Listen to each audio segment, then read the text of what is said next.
Hello students, कैसे हो आप सब लोग? I hope all of you doing good and fine. Okay, and I welcome you all in our InMo question of the day series. Okay, so let me introduce myself. My name is Lohit Jindal. I've done my BTech from IIT Bombay and I'm teaching for Maths Olympiad here at Vedanta Olympiad School. So overall, to give you a brief introduction about myself, so I have had more than 8+ years of teaching experience, and along with that I have mentored more than 5,000 plus students who have taught also, like for pre-RMOs and JE and everything, right, for all the competitive exams. So far I have had the privilege to teach such students जिनके ranks 9th 37th and 81st आया हुआ है IIT के अंदर. And so far, since only in 1 year of preparation and in 1 year of teaching, we have given 250 plus selections in pre-RMO, right, and more than 50 selections in RMO and 1 selection for INMO, right. So हम start करते हैं आज का session then. Okay, before that I like to tell you one thing. So guys, since the recent notification कि अभी हमारी notification मिली है कि 6 मार्च को एग्जाम है आपका, right, but this time they have completely altered the pattern of the exam, right, in two parts, part A and part B, where part A is equivalent to pre-RMO and part B is basically INMO, right, but with lesser number of questions in both of the parts, right. So they have basically combined. सबसे पहले उन्होंने RMO stage हटा दिया था, right, in the previous year for the previous year, but in this year due to going on COVID situations उन्होंने pre RMO IOQM basically और pre RMO and INMO stage को भी कंबाइन करके एक ही exam बना दिया है. But you guys should be you know knowing this कि पार्ट बी उन्हीं स्टूडेंट्स का चेक होगा which are in the top 10 of their regions according to the specifications and everything provided on the official website. आप देख सकते हो, right. So I would like to urge you one thing guys, कि ऐसा नहीं है कि आप इनमो की प्रिपरेशन ही करते रहो, although we are going to do that, है ना, but I just want to ensure, I just want you to guys to know and focus on one thing also, कि ऐसा नहीं है कि इनमो के ऊपर ही फोकस करते रह जाएं बट हमारे फर्स्ट पार्ट में मार्क्स कम रह गए तो अपना पार्ट भी चेक ही ना हो, right. It should not be like that case kind of scenario. So I would suggest कि दोनों चीजों को साथ साथ में लेके चलो, राइट, एंड प्री आरएमओ पे थोड़ा पहले ज्यादा फोकस करो, बिकॉज अगर वो नहीं होगा तो पार्ट बी तो चेक ही नहीं होने वाला, right.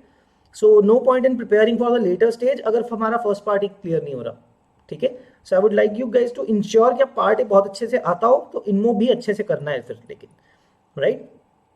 So guys, in the lights off the recent notification हमने जो टेस्ट रखे हुए हैं हमने कैंप के अंदर, as you guys all must know कि हमारा एक कैंप चल रहा है IOQM में और इनमो कैंप में बोल दिया है हमने उसको, in which we are engaging all the students for 7 days a week. So let me show you the slide for that. Okay, so IOQM camp है जिसके अंदर हम 7 days की engagement कर रहे हैं. This has been running from December only, so we have been adding classes to it. So जिसके अंदर आपकी रोज इंगेजमेंट होगी, like Monday, Wednesday and Friday को आपके पास प्री आरएमओ लेवल के क्वेश्चंस करेंगे हम, एंड ट्यूसडेज एंड सैटरडेज को हम इनमो क्लास रखेंगे, इनमो लेवल ऑफ क्वेश्चंस करेंगे. With 2 days you will be having test on the very new pattern जो अभी अनाउंस हुआ है. So that would be the of utmost importance कि आप वो टेस्ट जरूर दो, because you'll get a good idea beforehand before going to the actual exam with a very new pattern, right. आपको ये फायदा मिलेगा. सो गाइज, जो भी लोग आप में से नहीं है अभी तक इनरोल्ड हमारे कैंप के अंदर, you guys can enroll in our IOQM camp by filling in this Google form. Okay, let me show you this link. By filling this Google form आप हमारे कोर्स में free, which is absolutely free by the way, आप उसके अंदर enrol हो सकते हो camp के अंदर. Okay, in which will be preparing for you for pre RMO and basically IOQM and INMO course, right. Exam जो आने वाला है पार्ट ए पार्ट बी, उसके लिए आपको प्रिपेयर करेंगे हम till the exam, right. And along with very good practice of real type of questions, like जो आपका एक्चुअल एग्जाम होना है उसी पैटर्न पे हम टेस्ट भी आपके रखेंगे, 2 tests in a week, right. So आपको ताकि बहुत अच्छी प्रैक्टिस हो जाए to do good in the exam, right. All right guys, so चलो आज स्टार्ट करते हैं, फिर आज का क्वेश्चन देखते हैं. INMO question of the day. I have taken up the question from Chinese mathematical competition which held in 2005. So let's see the question. देखते हैं कैसे करने हैं ये वाला question, right. The question says a natural number A is called a lucky number if the sum of its digits is 7. तो lucky number किस number को बोल रहे हैं? whose sum of its digits is 7, right? So अब क्या कर रहे हैं हम? Arrange all these lucky numbers in an ascending order, okay, and we get a sequence A1, A2, A3 and so on. To give you a small idea what will be A1, सबसे ही छोटा number कौन सा होगा जिसका सम of digit 7 हो? We'll start with a single digit number. So first number will be obviously going to be single number 7, right? Okay. A2 की बात करते हैं. Obviously अब 1 digit में और तो हो नहीं सकता, से 2 digit पे आते हैं. Now if we think about 2 digits, what will be the smallest number जो आप बना सकते हो such that the sum is 7, right? सबसे smallest first digit को क्या रखना चाहोगे आप? उसको सबसे छोटा रखना चाहोगे ना, to keep the number to be the smallest. और उसकी सबसे smallest value हो सकती है 1. And accordingly the second digit has to be 6 then. So I guess you guys must be getting a good idea. तो second digit क्या हो जाएगा आपका? Second number क्या हो जाएगा sequence का? A2 will be 16, right? So and so on. You can like this find out the numbers. But यहाँ पे अब number इतना बड़ा रखा हुआ है, तो we will obviously be using combinatorics to solve such a question, right?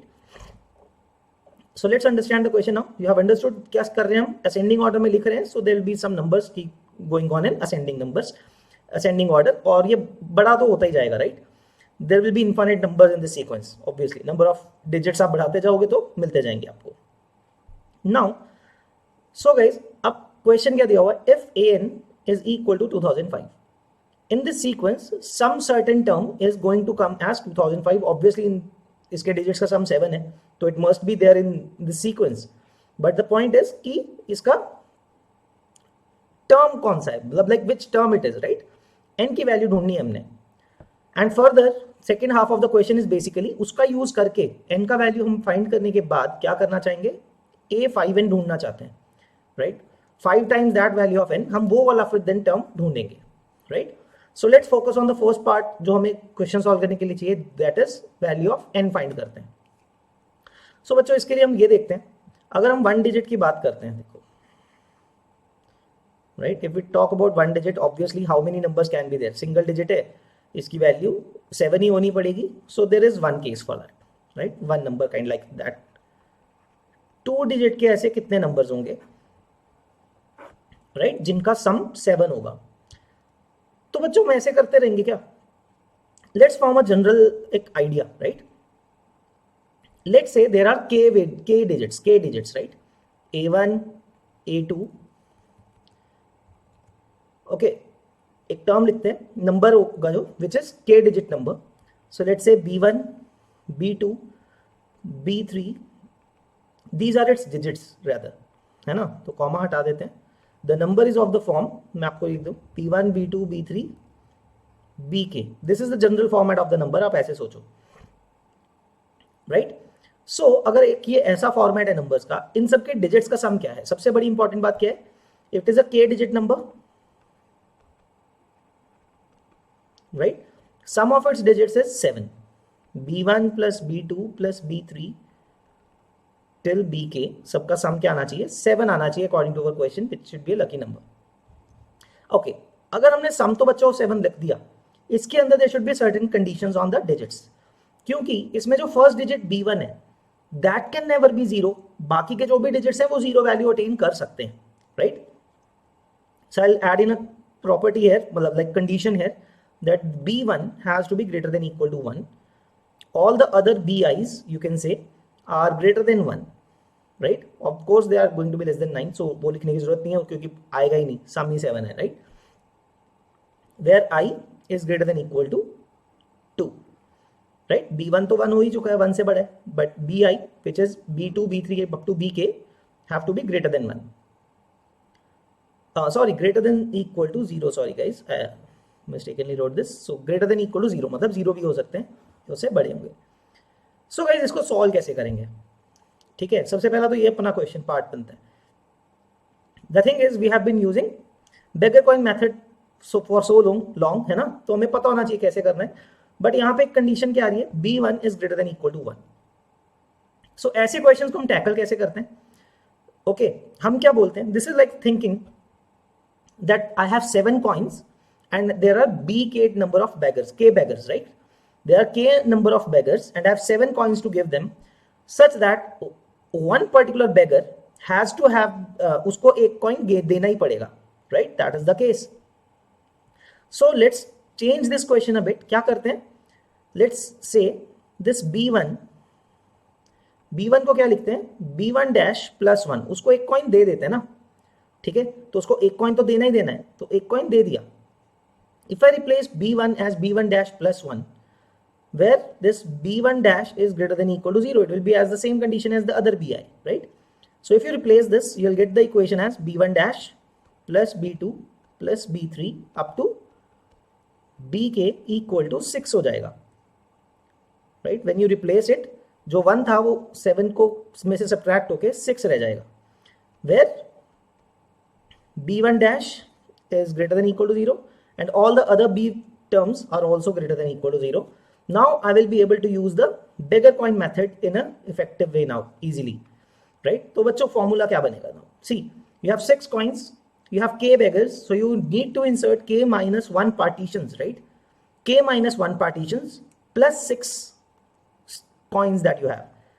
So k minus 1 plus 6, this is the total number of objects now which I have to arrange along with 6 coins, right? So C6, right? This is what the general formula is.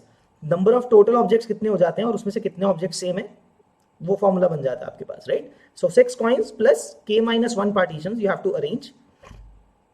So this will be the way, k minus 1 plus 6 C6, which will give you k plus 5 C6, right? So that is the formula that we'll be using in this to find the numbers easily now, है ना? बार बार सोचना नहीं पड़ेगा. So 2 digit के लिए कितना simple हो जाएगा, for k being equal to 2, this value will be 7c6, which will give you 7 numbers like that. So 2 digit में आप कितने numbers बना सकते हो, 7, right? Similarly in 3 digit numbers कितने number बन जाएंगे, k plus 5, so 5 plus 3 8 c6. देखो बच्चों में जाना कहां पे तक है वो भी फोकस करना है आपको. We have to reach till 2005. अभी तो हम 2 डिजिट 3 डिजिट कवर कर लेते हैं. So 8c6 is going to be 8 into 7 by 2, so that is 28 numbers, right? यहां तक हो गया. Now is the next important part. ये डिक्शनरी टाइप का क्वेश्चन बन रहा है, right? If you focus on this carefully, you have to basically increase digits one by one. Now coming to the 4 digit numbers, of course it's going to exceed 2005 से, तो मतलब उस 2005 is one of the case in this 4 digit number, right? Since अब देख सकते हो बच्चों first digit is 2 already, तो इससे छोटे वाले नंबर्स में क्या रहा होगा, 1 रहा होगा ना फर्स्ट डिजिट पे. सो विल से वो वाले भी काउंट करते हैं 2005 से पहले कि डिजिट 1 कितने में आया था. So that number will be of the form 1 and you can say XYZ, है ना? Next 3 digits are XYZ, right? First digit 1 है, बाकी 3 डिजिट XYZ है, वो सब 2005 से पहले आने वाले हैं, right?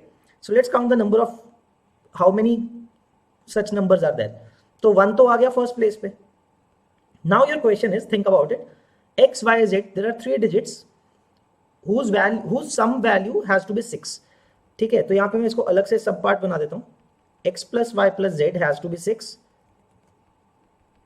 right? In which all X, Y, Z are greater than equal to 0. उसमें 1 0 हो सकते हैं तीनों, कोई प्रॉब्लम नहीं है, right?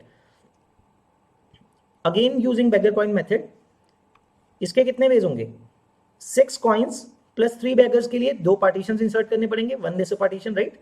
So 6 plus 2 is 8 C, और कितने दो पार्टीशंस हैं, सो 8C2, that's another 28. So that's going to be another 28 numbers till that, right? अब बच्चों हम exactly 2005 का रैंक देखना चाहेंगे. देखो अब जब हम ये सोचते हैं 1 के साथ सारे नंबर्स हमने काउंट कर लिए, those are another 28. Now the next number is going to be what? Increasing order में लिखना है, तो first digit is going to be 2, और क्योंकि आपको छोटे से छोटा रखना है, आप सब नंबर्स को 0 डालने की कोशिश करोगे and the last digit will be 5. सो इसका रैंक आ जाएगा आपके पास, क्योंकि 1XYZ वाले केस के बाद this is going to be just the next number, first number in the line after 1XYZ, right? तो यहां तक हम काउंट करते हैं, कितने हो गए, 1 plus 7 is 8 plus 28 is 36 plus 28 it becomes 64. So इन सब नंबर्स का सम कितना है 64. That means this 2005 is going to be 65th number. Okay, so ये 2005 जो है that is going to be 65th number. So basically A65 is going to be 2005 which will tell you that n value is 2005. तो ये सबसे बड़ी interesting बात सबसे पहले आपको पता लग गई है इस क्वेश्चन के अंदर, राइट? तो n आ गया आपके पास 2005. So a major portion of the question is done. So the point being आपको कौन सा टर्म ढूंढना है, A5n which means 5n. Let's see. So 5n is going to be, oh sorry guys, 5n is not 2005, sorry, n is 65, right? N is 65. So 5n is going to be 5 into 65 which is 325. So my next job in this question is to find 325th term. 325th term काफी आगे तक जाके ढूंढनी पड़ेगी, right? So let's continue with what we were doing. अब देखते हैं वो वहां तक कैसे पहुंचते हैं. We are going to count how many numbers are there for each number of digits. Like for 1 digit के लिए हमने 1 काउंट किया, 2 digit के लिए 7, 3 digit के लिए 28. अब 4 digit के लिए पूरा काउंट करते हैं, right? So what is it going to be? 4 digits. So let me scroll down a bit. 4 digit numbers total कितने होंगे वो कैलकुलेट करते हैं अभी by using the same formula that we generated earlier, k plus 5c5 6. So k is now going to be 4. तो कितना आएगा 9. That is going to be 9c6. So 9c6 की वैल्यू कितनी होगी देखते हैं. 9 into 8 into 7 divided by 3 factorial. So 3 into 2. So 2 will cancel 8 for 4, 3 will cancel 9 for 3. So 12 into 7 is 84. So far don't think so कि आप वहां तक तो नहीं पहुंचे हो, क्योंकि देखते हैं काउंट करते जाएंगे. सो 1 + 7 यहां तक आपके 8 हो गए. 3 डिजिट तक कितने हो जाएंगे 8 + 28 36, right? So till 3 digit number you have total of 36 numbers आ चुके हैं आपके पास सीक्वेंस के अंदर. Then another 84. So how many numbers are there till the 4 digit numbers are completed? खत्म हो जाएंगे जब तक 4 डिजिट नंबर्स तक. 36 plus another 84, that's going to be 120. So A 120 तक आप पहुंच चुके हो. We have to reach till 325. So it means we have to focus on the 5 digit numbers also. तो 5 digit numbers पे आते हैं. So using the 5 digit numbers, how many numbers will be there? Let's put in the formula. So 5 plus 5 is 10c6. So that is going to be 10 into 9 into 8 into 7 divided by 4 into 3 into 2. Right? So let me scroll down a bit so that you can see. So now 4 into 2 will cancel 8, 3 will cancel 9 for another 3. तो बच्चों क्या मिलेगा 7 into 3 21 into 10, so 210. So बच्चों आप देख सकते हो till the 4 digit number you had total of 120 terms. 5 digit खत्म होते होते you will be having 330 terms. So basically 325 के बहुत क्लोज है. जो हमने फाइंड करना है 325, उसके बहुत क्लोज पहुंच गए हो आप, right? So now let's focus on actually अब 330th term होगा कौन सा. पीछे से शुरू करते हैं, right? Because we are very close. 325 is very close to 330. So बच्चों यहां से देखते हैं what will be A330. Can you see A330 क्या होगा, है ना? A330 कितना होगा? Last 5 digit number and the largest जिसका सम 7 हो. So that will be 7 and 4 zeros, right? This will be the largest ना, राइट? सो A330 आ गया आपके पास. सो I will write here A330. Okay, I am little bit short on space. So A330 कितना हो जाएगा 70,000, right? सो A329 कितना होगा उससे एक छोटा. अब 7 की जगह पहली बात वहां पे 6 होना पड़ेगा, राइट? अब 70,000 तो लार्जेस्ट है, उससे जस्ट पहले क्या होगा, फर्स्ट डिजिट ही छोटा हुआ होगा ना, 6 हुआ होगा. एंड उसमें लार्जेस्ट रहना है तो only a digit 1 is left. So 61,000 रहा होगा, राइट? अब आप क्या करोगे, और छोटा करना है, क्या होगा 1 उससे राइट शिफ्ट हो जाएगा. 328 वुड बी 60100, इजंट इट? क्योंकि अब देखो फर्स्ट डिजिट तो फिक्स रखना चाहोगे ना 6, तो इसका मतलब आप 1 को ही मूव कर सकते हो कहीं पे। तो 61,000 से जस्ट पहले कौन सा रहा होगा? 60,100। Then 1 laser A327 will be 0 को शिफ्ट करते जाओगे अभी आप, right, like this. A326 will be 60001। तो आपने स्मॉलेस्ट नंबर लिख लिया वहां तक, like if the first digit is 6, right. First digit अगर 6 है, उसके बाद 1 लास्ट में होगा, that will be the smallest. उसके बाद क्या करना पड़ेगा आपको? आपको 6 को फिर से एक 1 से छोटा करना पड़ेगा। So finally coming to A325, क्या करोगे आप? उसमें फर्स्ट डिजिट को 6 से एक और छोटा करोगे तो 5 रखोगे। नाउ सी, अगर आपको लार्जेस्ट नंबर लिखना है 5, फर्स्ट डिजिट 5 रख के लार्जेस्ट नंबर बनाना है, so the other left over digit is 2, तो 2 ही रखना चाहोगे जहां पे भी रखना चाहोगे, और उसको सबसे लेफ्ट साइड पे रखना चाहोगे ताकि वो ग्रेटेस्ट रहे। So that number is going to be 52,000। So final answer your A325 जो आपको फाइंड करना था, right, A5n, which is A5n is going to be A325, which is 52,000. So in this question you'll write here 52,000. Okay, so that is your INMO question of the day. आप देख सकते हो कितने सारे कॉन्सेप्ट्स यूज हो रहे हैं और कितना एनालिटिकल फॉर्म चाहिए उसके लिए, right. But yes, it's not like कि आपको जो एग्जिस्टिंग नॉलेज है आप उससे कर नहीं सकते। This is a Chinese, as I said earlier, this is a China mathematical competition question, right. 2005 में आया हुआ है, उनका नेशनल एग्जाम का क्वेश्चन है।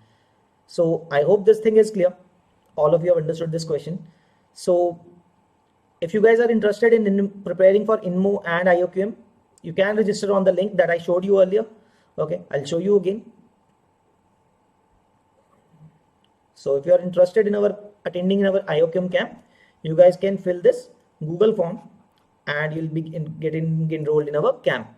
So which is actually absolutely free. We want to give you full support for the IOQM and INM exam, right? So all right guys, thank you everyone so for listening and for watching the video and seeing the solution questions, and I hope you guys learned something from this video, okay, and learn from this question कि कैसे करते हैं, and I hope you get a good learning from this thing, right? Okay, thank you guys, bye bye, take care.